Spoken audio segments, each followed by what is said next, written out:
um melhor texto daquele que foi proposto aqui pelo governo. Então, parabéns a Vossa Excelência e devolvo a palavra à mesa. Com a palavra o deputado Rui Falcão. Vossa Excelência tem até 10 minutos. Presidente Silvio Costa Filho, relator Samuel Moreira, colegas deputados e deputadas. O Brasil está vivendo hoje um novo ciclo político, desde o golpe de 2016.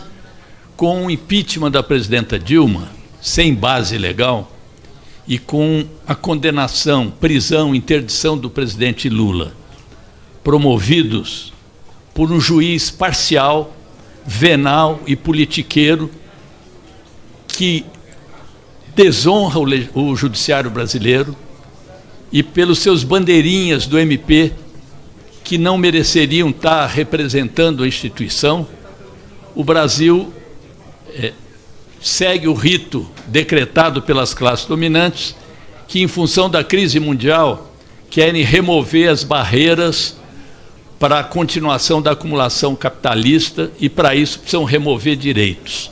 É nesse contexto que se insere a reforma da Previdência, como também foi, num certo sentido, a reforma trabalhista. Com Bolsonaro, o regime liberal democrático instituído em 88 cede lugar à nova ordem neoliberal, em que o antigo é recriado como novo.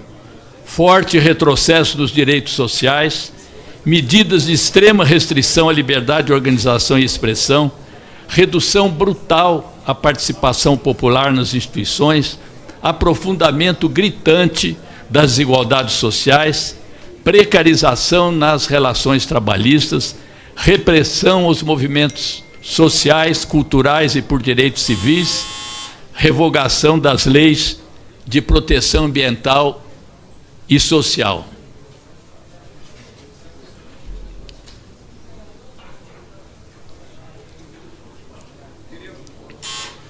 Quero pedir assessoria parlamentar, que tem orador fazendo uso da palavra, para a gente poder ouvir o nobre deputado Rui Falcão. Tempo de Vossa Excelência. Vossa Excelência. Mas dizia do governo Bolsonaro que também não nega que veio. Age primeiro para destruir, para depois consolidar o novo regime. Com Moro, com Guedes, com o Partido Lavatista Militar, que empreendem a escalada do retrocesso, o sistema neoliberal busca se consolidar, tentando erigir o mercado em razão de ser do governo.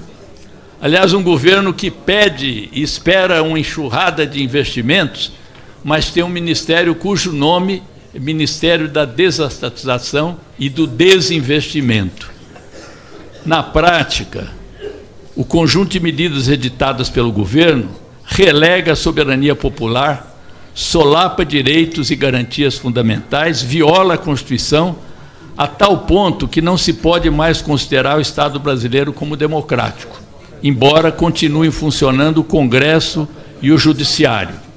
A democracia liberal, tal como a conhecíamos, está sendo esvaziada de sua substância, sem que seja extinta formalmente. Está em curso, no interior do Estado Democrático de Direito, um novo Estado, em que a exceção virou regra. O desemprego crescente, o aprofundamento da desigualdade, o empobrecimento, a miséria, a insegurança, o desespero, a desconfiança nos políticos, o ódio, a intolerância e o aumento da violência, tudo isso amplia as incertezas. Não é a ausência de reforma tributária ou previdenciária que aumenta as incertezas, é o próprio governo e seu estilo de dirigir o país. É uma crise da qual o governo faz parte e é indutor, responsável que é pelas políticas de arroxo e corte de direitos. É essa política, senhor relator, que está em curso, e por isso não farei reparos ao seu relatório, porque apesar de todo o seu esforço, a matriz está mantida. E qual é essa matriz? Dita aqui por alguém que foi punido pela reforma trabalhista e que repetiu aqui na Comissão de Finanças e Tributação. Disse ele, naquele momento, diante do alegado envelhecimento da população e do suposto déficit da Previdência, trata-se de, em primeiro lugar, retardar as aposentadorias, aumentando a idade mínima e o tempo de contribuição, o que é mantido, de dificultá-las pelo acréscimo de critérios restritivos e obstáculos ao acesso. E não menos grave, reduzir os valores dos benefícios através de alteração dos parâmetros de cálculo, o que está feito pela contagem do tempo, pegando todas as contribuições e também pela elevação das alíquotas de contribuição. Então, essa é a matriz da reforma que, a despeito de todos os esforços de Vossa Excelência, está assegurado, e isso é uma das razões principais pelas quais vamos votar contra esse relatório. Mas eu, ontem, quando vinha para Brasília, ouvi de um motorista de um ônibus no aeroporto, cujo nome vou preservar, vou chamá-lo de José, para que ele não sofra a retaliação do seu patrão. Ele relatava a mim e ao deputado Arlindo Quinalha os seus infortúnios. Primeiro, punido pela privatização da CMTC em São Paulo durante o governo Jânio Quadros. Em seguida, em disputa na justiça com uma terceirizada que lhe sonega os direitos.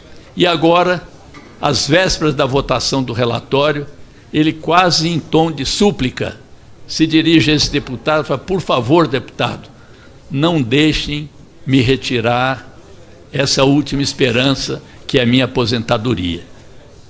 Esse relato de uma pessoa pode ser multiplicado aos milhares, aos milhões, porque é disso que se trata. E se hoje ele é vítima, os algozes de agora poderão ser vítimas no futuro breve. Primeiro, nos seus próprios municípios e nas suas regiões, pelo impacto negativo que a reforma produzirá ao reduzir a renda desses municípios, a demanda e, portanto, o empobrecimento das cidades que cada um de nós aqui representa. Em segundo, pelo veredito das urnas. E eu não desejo a nenhum daqueles que vão defender acremente a reforma que tenha o mesmo destino do deputado Rogério Marinho, que, não satisfeito com o recado das urnas, reincide e é um dos mentores principais dessa desastrosa reforma da Previdência. Mas, para não dizer que não deixo aqui uma contribuição ao relatório, deputado, quero lembrar o que disse já em reunião anterior, que há uma alternativa, sim, uma alternativa que não se resume a esfolar os mais pobres, uma alternativa que consiste, que já existe na Dinamarca, na Nova Zelândia, em vários países desenvolvidos, que não tratam a questão do déficit como nós tratamos aqui, porque lá a Seguridade Social é também a obrigação do Estado, e o conjunto da população responde por isso. Então, nós devíamos transitar para um modelo de financiamento da Seguridade baseado menos nas contribuições de trabalhadores e empregadores, com menos encargos trabalhistas e mais impostos progressivos.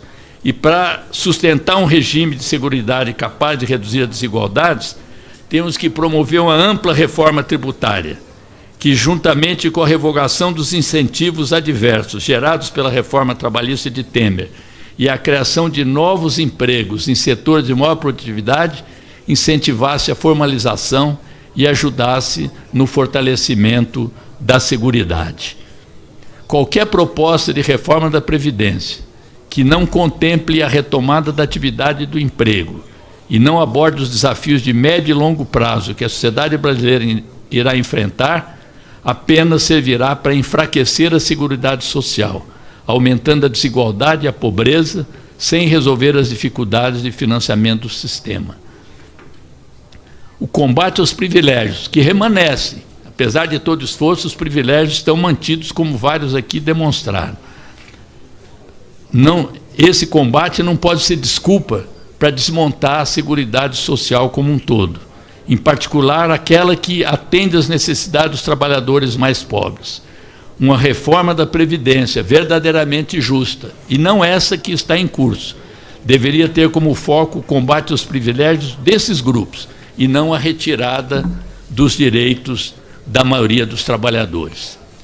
E nesse momento em que encerro a minha fala, espero que o Supremo Tribunal Federal tenha a hombridade de reparar toda aquela injustiça que foi cometida com o presidente Lula por esse juiz que agora nos Estados Unidos foge do debate nessa casa e a cada dia vai ficar mais clara a sua parcialidade, a sua venalidade e o seu envolvimento político com aquele que ajudou a eleger e que hoje governa o país contra o povo.